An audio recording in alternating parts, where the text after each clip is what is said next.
welcome back your host, Mike Maddock.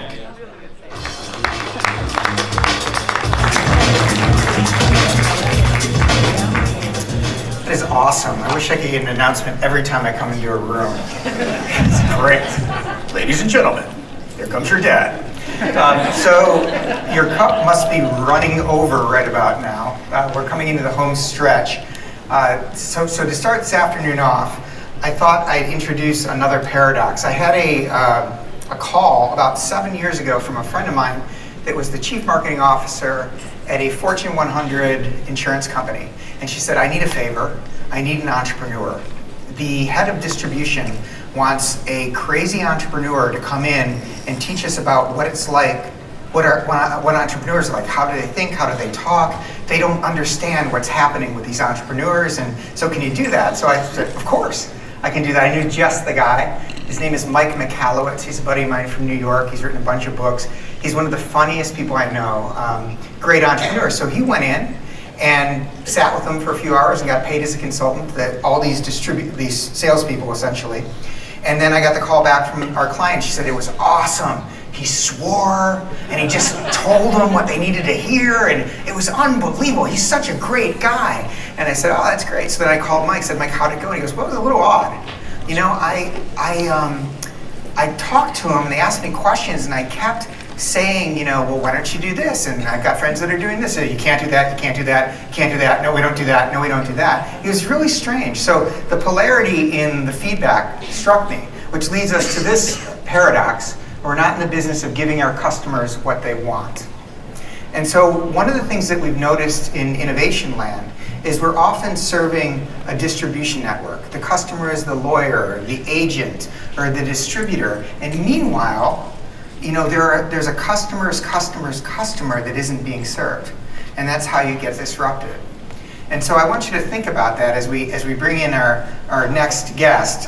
Speaking of authentic entrepreneur, Christopher, this is going to be a lot of fun. I've had the great pleasure of being backstage with Chris for the last couple hours.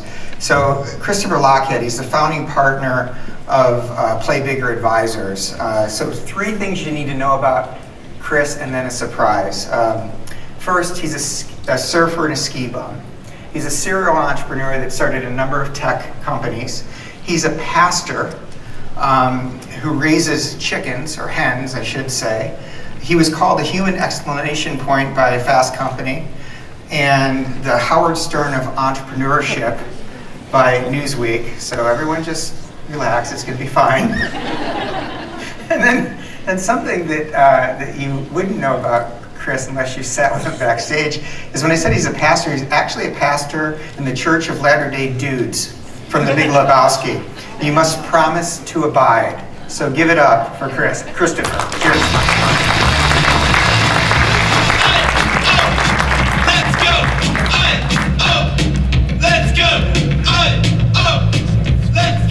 Good afternoon. It is my absolute privilege to be here with you. Thank you so much for having me. Today, what I'd like to do is together have a dialogue about a new lens on business. And a dear friend of mine, an incredible innovator, a man who leads a firm that does what he calls future hacking, helping companies produce the future they want, said that most people and most companies are living inside someone else's thinking. And today we're going to challenge some of that thinking. Now, what's the biggest problem in business today? There are too many solutions without a problem. Too many solutions without a problem. In 2001, Bill Gates introduced to the world a revolutionary new technology and product called the tablet PC. Then what happened? Nothing, just like what you just did there. Then in 2010, Steve Jobs got on stage and launched the iPad. And today, if you were to spin the iPad out of Apple, not only would it be a Fortune 500 company, it would be in the top third of Fortune 500 companies. So what was the difference? Gates had a product and technology and features conversation with the world about the tablet PC. And the world didn't get it. They didn't get why those features and products and technology mattered to them. That's not what Steve did. Steve says, says, iPad creates and defines an entirely new category.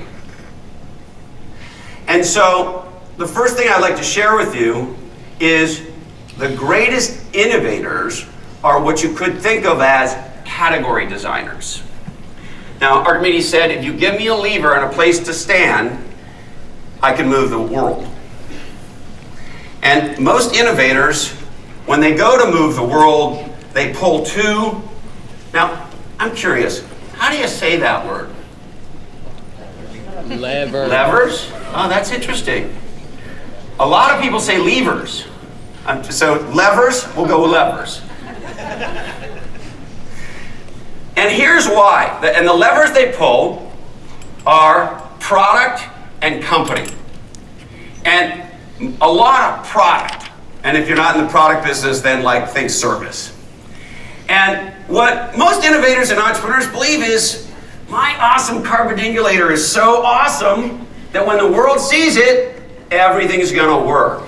And all we really need to do is have the world do that. If we could just have a better demo on our homepage, that would be awesome. And I love those ads on TV that are like a product, they're like those old TV ads where they do a deep product demo. Well, it turns out that doesn't really happen. And it also turns out that the most legendary entrepreneurs and innovators in history do something very different. Now, when my co-authors and I wrote our book, Play Bigger, we spent about $750,000 on primary research. The bulk of it was around data science. I'm going to share some of that data science with you today. And we did also a lot of primary research and interviews. And what we're trying to find is, when legends bring innovation to the world, what do they do that's different? Because it's clear that they don't just have a product conversation, and they don't just build a legendary company to deliver that product. So we try to unpack what is it they do. And what we discovered is the legends do something very innovative with the market. They don't do marketing in the way most of us think about marketing.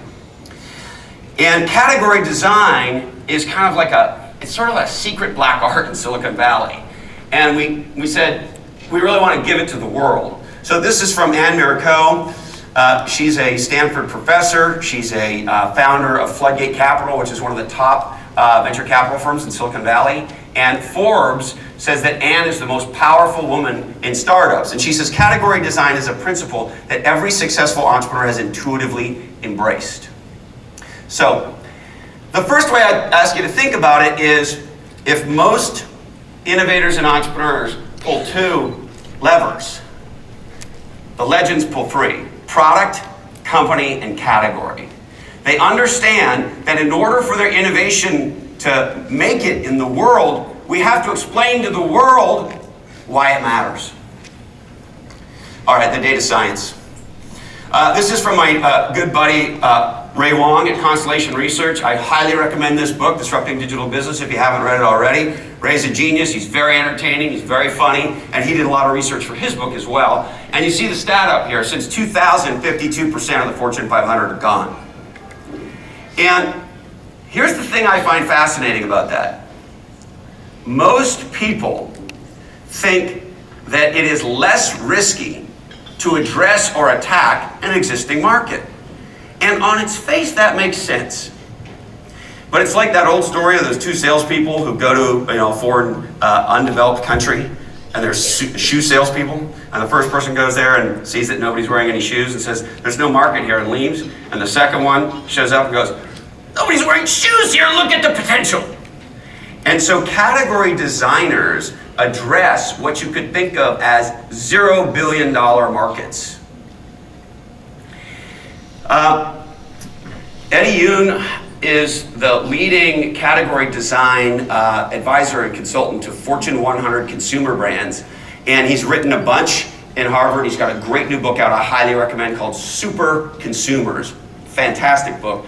And what Eddie says, he did some research that he published in the HBR, and this is stunning. He says category creation is the ultimate growth strategy, and he says that Wall Street exponentially rewards those companies $5.60 in, I love this word, incremental market cap, for every dollar of revenue. That is to say, the street values the category design companies 5x more than the non-category design companies. And here's what I would posit to you. There's three things that drive market cap. Number one, investors' perception of the size and the growth rate of the category. Is this going to be a big space with a lot of growth opportunities?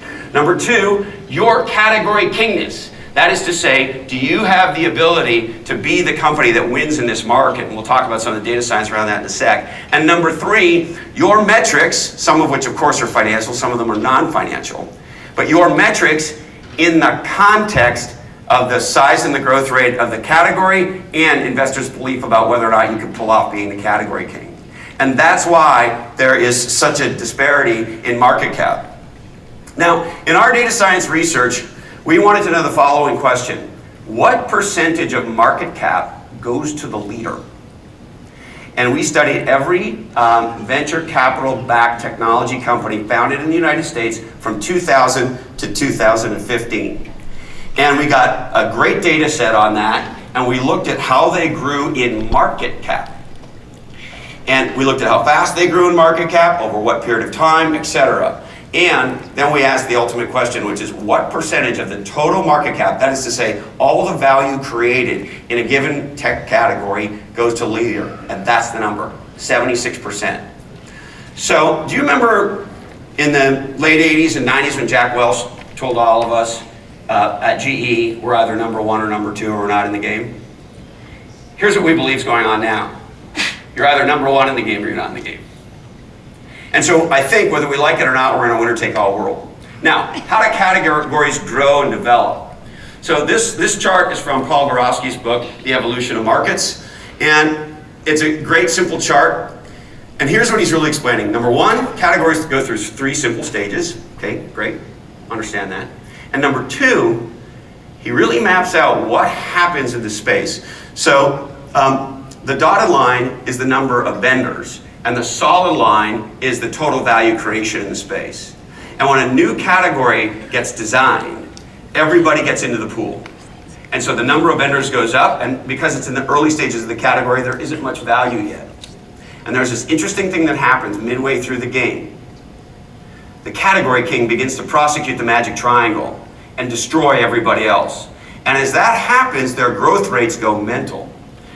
George Lee, who runs the technology investment banking group at Goldman Sachs, said this is exactly what investors are looking for in this developed stage where that growth happens.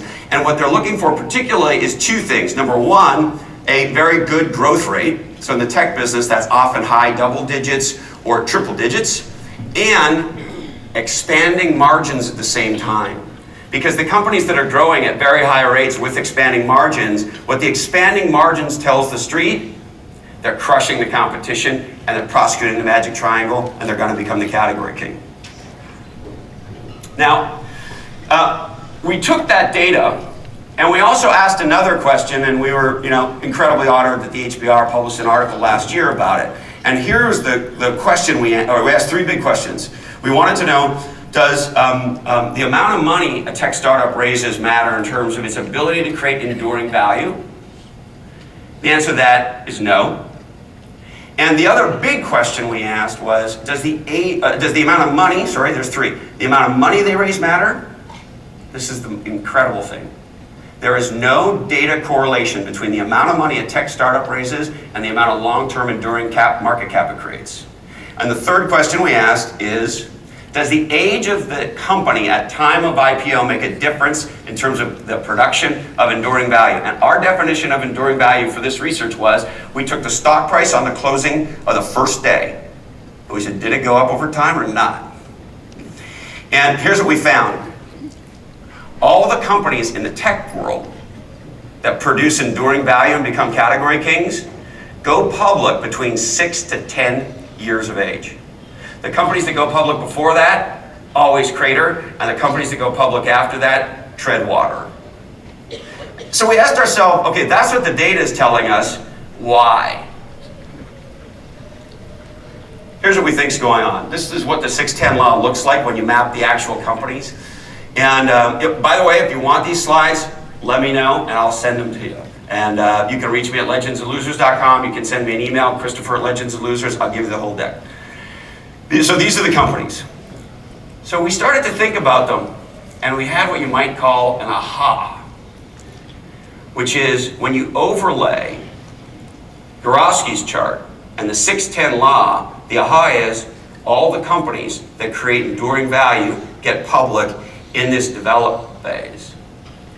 And what we think that means is, at least in the tech space, and guys like Eddie Yoon who work with Fortune 100 consumer brands tell us it's the same thing in those sorts of worlds. The category takes 6 to 10 years to really tip. If it's more consumer, it's more on the 6 side. If it's more B2B enterprise, it's more on the 10 side. And so what we think the data is telling us is it takes 6 to 10 years to prosecute the magic triangle, get public, and deliver massive value if you're a tech startup. And we think that's a germane piece of data for everybody else, because more and more markets are behaving like tech markets. It'd be easy for you to sit there and say, oh, you know, we're in the paper business or the carbon-dingulator business, and that doesn't apply to us. And that's what taxi drivers used to think. Now, Victor Hugo said that all the forces of the world are not powerful as an idea whose time has come.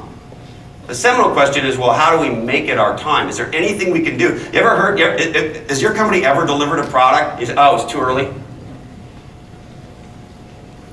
Category design is about making it your time. It's about doing something very different in the market than marketing. It's about creating a whole new space. But even more important than that, it's about teaching the world to think about things in a powerful new way that'll make a difference for them and a gigantic difference for your company. So problems create categories. And there's 2 kinds of problems. There's an existing problem that we understand that gets reimagined, and then there's a problem we didn't even know we had. Simple example, Uber, existing problem. Very simple set of solutions already.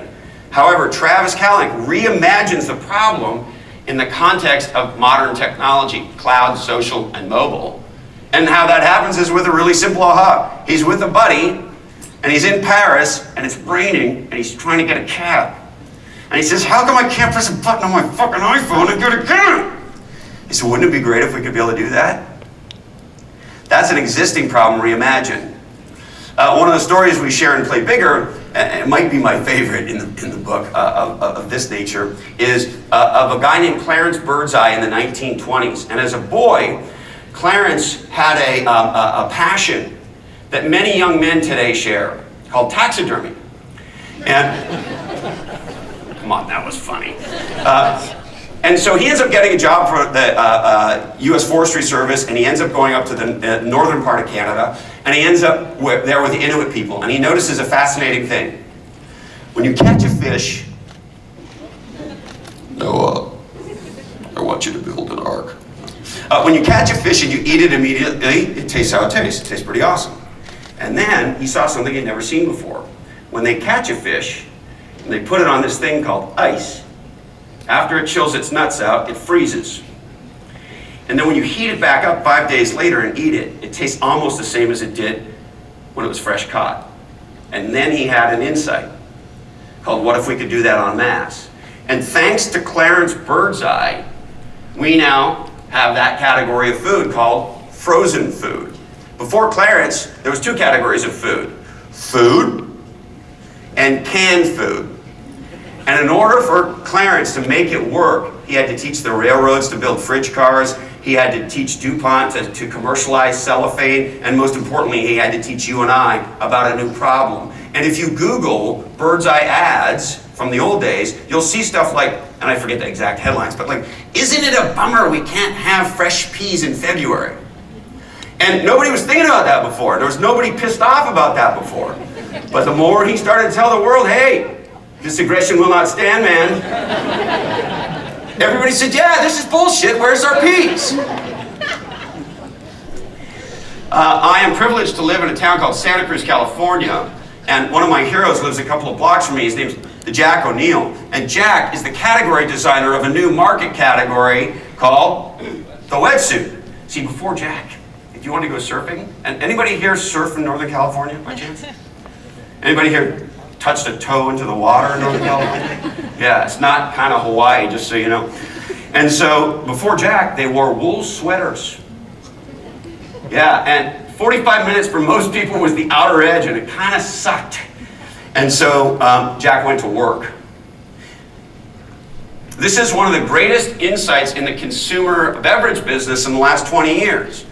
Just because I'm tired doesn't mean I'm thirsty. As a result of that, ba-boom, the energy shot gets created.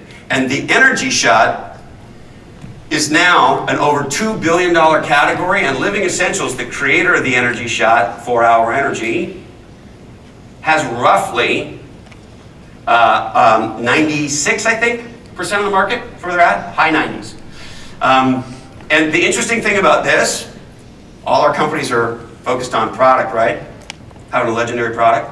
If we asked your CEO, hey, how important is it to have legendary products? What would she say? We better have some freaking legendary products, right? Have you tasted this product? What does it taste like? Tastes like ass. Not the good ass.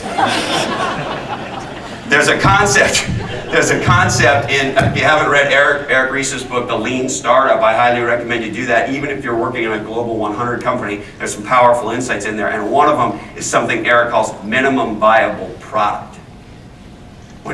Twitter is a great example of that. I don't know about you, but when I first saw Twitter, I was like, well, and then what happens? They're like, that's it, 140 characters, you press send. That's also called minimum viable product. Jeff Bezos might be the greatest category designer working in the Global 200 right now. And there's a very good chance this company is going to surpass Apple as the most valuable company on planet Earth. And less than a decade ago, they had this really simple insight that went like this. What if we sold our excess compute power? That insight led to a $10 billion business in roughly a decade. And Bob Evans, one of the absolute leaders in the technology business, says now Amazon is the most important enterprise technology company. And there was an analyst last year, a Wall Street analyst last year from, I can't remember who now. Anyway, it doesn't matter who said that if they spun AWS out, it would more than likely have a market cap higher than that of Oracle. All right, so what's going on?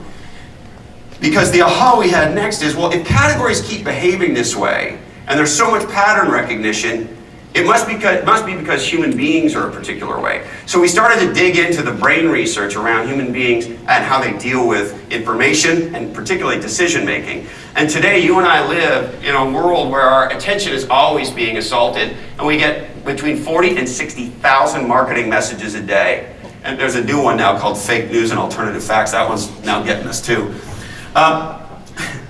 And so this is from an unbelievable book called The Paradox of Choice, Why Less is More. You and I as human beings, we can't deal with all that, so our brains are always looking for ways to make fewer choices. That's why Costco has been so incredibly successful. There's only 2 brands of toilet paper. We don't want to have to make that decision. There's over 2 million apps in the Apple iStore alone. How are you going to figure out what's what and what you should download? So categories become an important way for us to relate to problems and therefore solutions. And those solutions are delivered as products and or brands from companies.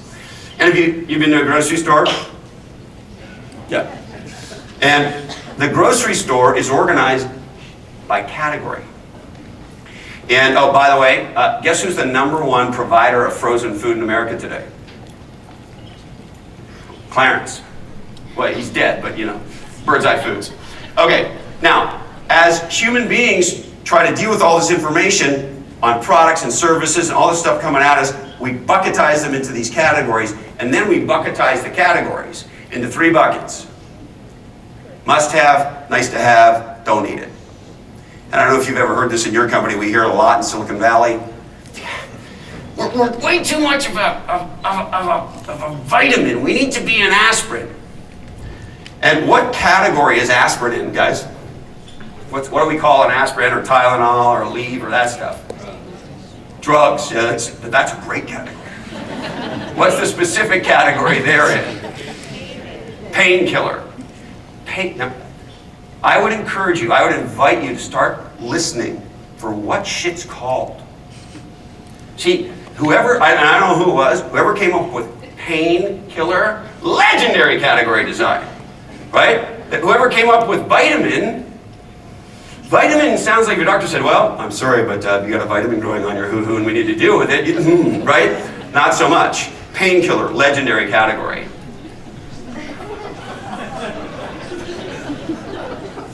What we call shit changes how we think about shit. This was an article in TechCrunch last October, and it's sad for me to know that Steve Ballmer's now running Apple. And so arguably the greatest category design company in modern history doesn't know how to do category design anymore. When Tim Cook launched the smartwatch, he had a carbonidulation, what we call a nose-picking product conversation, right? He didn't do what Steve did.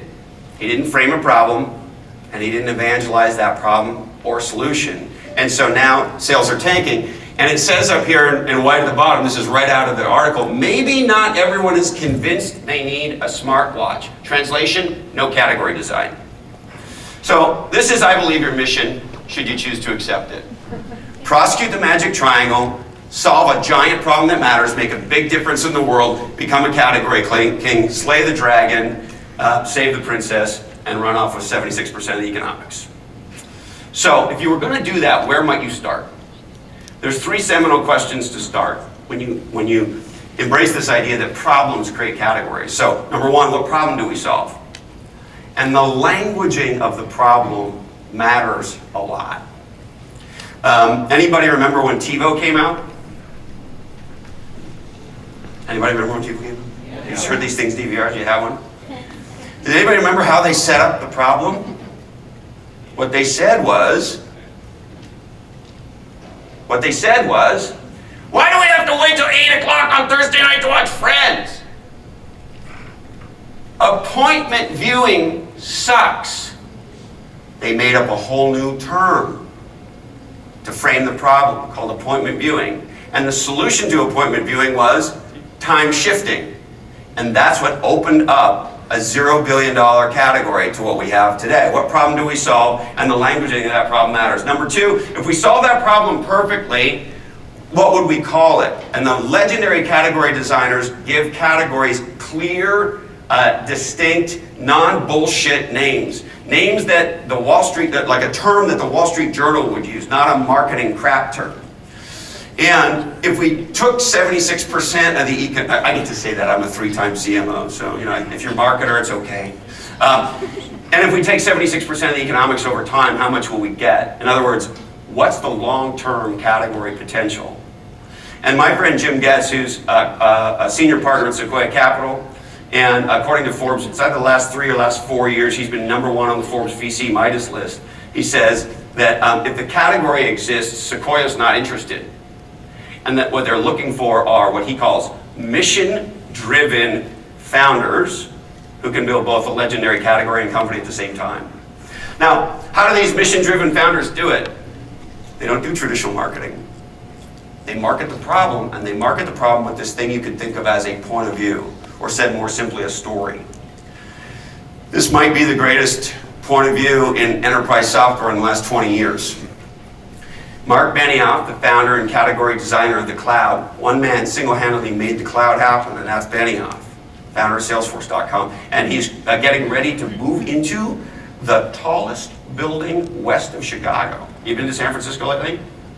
The traffic is unbearable because of Benioff's building, but it's very impressive. These words built that building. Now, if we were to go back to 1998 and say, here's what we want you to do, Ms. Giant Bank, Mr. Huge Global 2000 manufacturing company. First, we want you to give us all of your customer data. And you don't get to run our shit in your data center. No, it runs in our data center. You never get to see it. You don't install it, we have it. And you give us all your customer data. And then after you do that, you give us your salespeople, all their names, who they report to, all the whole thing, your sales structure, and then you give us your forecast. And what everybody said back then was, that is the evidence that in California, they grow great weed. Sarah Blakely is the category designer of a new category of undergarment called shapewear. She did not make the mistake that most amazing innovators make. And the story that she tells goes like this. She wanted to wear white jeans, and she didn't like the way her behind looked in those jeans. So she wanted to make it look better.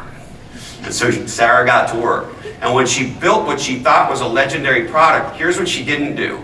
Launch, ta-da, the Girdle 2.0.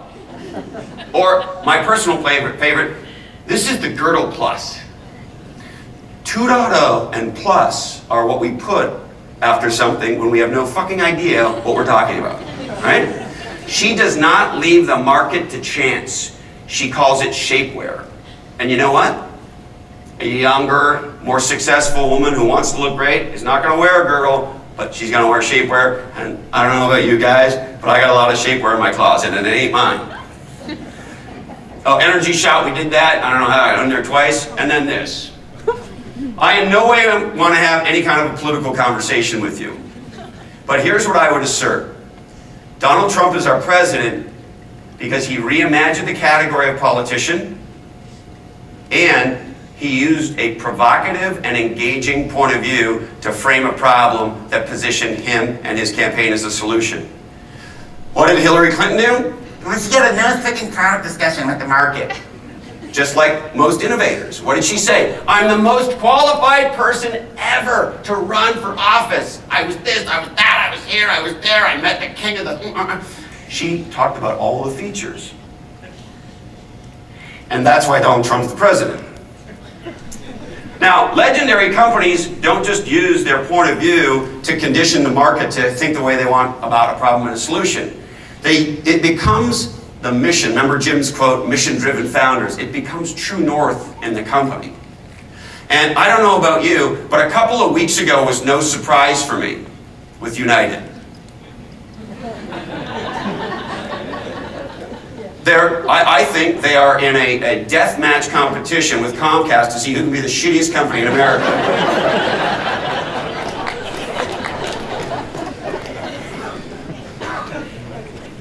All right, 13 ideas to help you design, dominate your category. Number one, competition's for losers.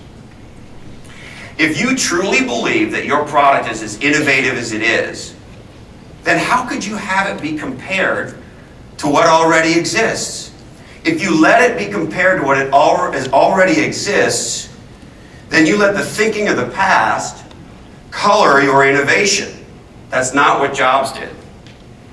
Does anybody know what Henry Ford called his innovation when it first rolled? The horseless carriage. He wasn't competing, he was designing a new market.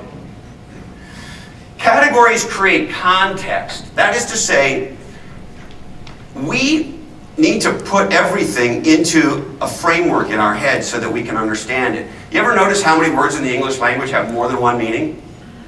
You know, when you're learning English, hard. But the reason for that is context is everything. I'll give you an example. Anybody here ever bought a pair of Maui Jim sunglasses? Don't all talk at once. Yeah. What'd you pay for them? Under 100. Did you steal them now? You got them in New York on the street, didn't you? Oh, eBay. Okay. Let's say you bought it at retail. 159, 160, 375. Yeah. If you're getting them at those prices, I'd like to know where you're getting them. So sunglasses, $300-something. And you've been to Costco, Best Buy. You ever looked at the TVs in there? You can buy a flat screen TV today for about $150. A reasonable size one, reasonable quality. Not the best, but like a decent one, right? Now, $150 for the TV, $300 for the glasses. One product is a piece of plastic on your face, and the other product talks to satellites in space. Now, if you take a step back, you go, well, the shit that talks to the satellites is the $300 shit, right? And the shit on your face is $150, and of course it's the other way around. Categories create context. Legendary category designers teach us how to think about a problem and a solution, and that establishes value. I forget the exact number, but 5-hour energy is, I think, 8 or 10x more per ounce than Coke. Right? They both perk you up. Categories make companies, not the other way around. Categories make brands, not the other way around. Raise your hand if your company has a branding strategy. Raise your hand if you don't want to raise your hand. I know you guys are more participant. You have a branding strategy, right? Fundamentally, I'm a 3-time CMO. Fundamentally, branding is about the following. I'm going to scream my name and hopefully a couple of attributes. But in a 60,000 marketing message kind of world a day, screaming your name is about it. And the more people who know my name, the better. This is predicated on a model called reach and frequency. Well, if you're successful, it's not because you did that. Here's what I would posit to you. Xerox has a legendary brand. Dell has a legendary brand. Remember Wang? They had a legendary brand. Nobody gives a shit anymore. Why? Categories make the brand, not the other way around. Oh, this company's in a really hot space, you should check them out. Categories make the brand. Fall in love with the problem, not the solution. Get grounded in the Frodos, the from-tos, we lovingly call Frodos. So here's what Frodos are. Category designers want to move the world from the way it is to the way they want it to be. That's how you create new categories. A simple example we can all relate to, Blockbuster, Netflix. Reed Hastings did not attack Blockbuster head on. He didn't compete with them. Instead, he came to you and I and he goes, how much do you love driving to the video store with your family? And how much do you love it when you're all going to get whatever it is you're going to get, and they got a wall of that, and they don't have any of it when you get there? And then we argue with the family about what other movie we might be able to see, and when we can't find that one, we gotta get another one, then we gotta go talk to the sweaty kid behind the counter, and then the kid wants a late fee, and the whole thing's a giant.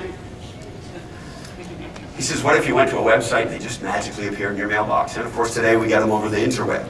And so he taught you and I to think differently about a problem called how do I get a video in my house? And once he did that, Blockbuster went night-night. They went bankrupt. They went, and they're standing there going, hey, what? Everybody just moved. They're gone. And there was nothing they could do about it. Legends market the point of view, not the company, not the brand, not the product. And they spend probably roughly 80% of their marketing effort evangelizing the problem. Why? The bigger the problem, the more urgent the problem, the more strategic the problem, the more time, attention, and money people are going to spend to solve that problem. The E in CEO stands for evangelist. And if your chief executive, she doesn't like that, then she needs to do something else in the company. The CEO is the leader of the charge. They're at the front of the parade, evangelizing the category, making the case. Benioff to this day, no software, cloud, cloud, cloud, cloud, cloud. And any new shit they're doing, he says cloud, insert new shit here, and then next week it's cloud, insert other new shit here, cloud, cloud, cloud, no software, no software, no software, no software. To this day, we're almost 20 years into it. Legendary category designers mobilize the company, mission-driven. The entire company gets focused on solving this problem because it's a problem that matters, and it begins to speak to people's heart, and people get fired up about solving that problem and making that difference in the world. This is not a marketing thing, it's not an engineering thing, it's not any of that. This is what the company does. Make sure Zed is dead. So the last real job I had was at a software company called Mercury Interactive. We sold that software company to Hewlett Packard for roughly $5 billion, making Hewlett Packard my favorite company of all time. At our company, Mercury, we had this executive, and let's just call him Zed for Pulp Fiction fans. And every time I went on a 2-week trip, he would hang out in the CEO's office, and I'd come back from that 2-week trip, and the CEO said to me, I'll do my horrible Israeli accent, Chris, I've been thinking. And I went, fuck. Zed's been at it again. So I would spend 2 hours with Amnon putting all his puppies back in the box. And I walk down the hallway, I beat the shit out of Zed, and next time I went on a trip, which was a lot, I used to travel 400,000 miles a year, he would do it again, and we did this for 4 years. The best thing to do is shoot Zed. Zed needs to be dead. And category design, when we launch, is a burn the boats kind of exercise. Zed's dead. Mobilize an ecosystem. Here's a mistake a lot of companies make. They get lulled into being a planet in somebody else's solar system. Category designers create the solar system. They're the sun and everything revolves around them. And they mobilize their partners, their channel, everybody external to the company around that. Salesforce.com has the largest technology conference in the world. This is how big the conference is. They have to rent Carnival cruise ships to dock in San Francisco because there's no hotel rooms that week. That's a conference, and that's called mobilizing an ecosystem. When we go to do marketing, of course your company's going to do regular, or if you will, keep the lights on marketing. Of course it's going to. However, most companies spread their marketing resources way too thin over the calendar year, over their geos, over their product lines. In a 60,000 marketing messages a day world, you can't get there from here. Almost 10 years ago now, the CEO of Coca-Cola said, we can't afford reach and frequency. So what a lightning strike is it's a set of activities that happens in a very short period of time with a very tight set of targets. Eddie Yoon, who wrote that book, Super Consumers, what he says is about 10% of the customers in any given category, not your customers, but in the category, are the influencers who influence the influencers who move markets. And so what a lightning strike is designed to do is target those 10% of people who can influence the influencers and get that domino in. Have you ever seen like a National Geographic special on like penguins? You ever seen the penguins? You know, they're so cute. Like this. And it's kind of boring when you watch it because, you know, you got the guy and it's normally like a British guy doing the voiceover about the penguins and, oh, the penguin only mates 3 times a year, and, you know, whatever the hell they're talking about, right? And the thing's pretty boring. And the only thing that's really exciting in the documentary is when the Mac Daddy penguin jumps into the water, right? Because what happens? All the other penguins go. And so a lightning strike is focused on what Eddie calls those super consumers to get them to move to take the market from Blockbuster to Netflix. Now, let's talk a little bit about you. Here's what I know. In every company, I've been doing this for the better part of 30 years, there are very few people, led by one person, who decides, you know what? We're going to do something legendary. And they may not say it this way, but they intuitively understand that for their innovation to live and be powerful, they have to teach the world how to think differently. And they put it on the line.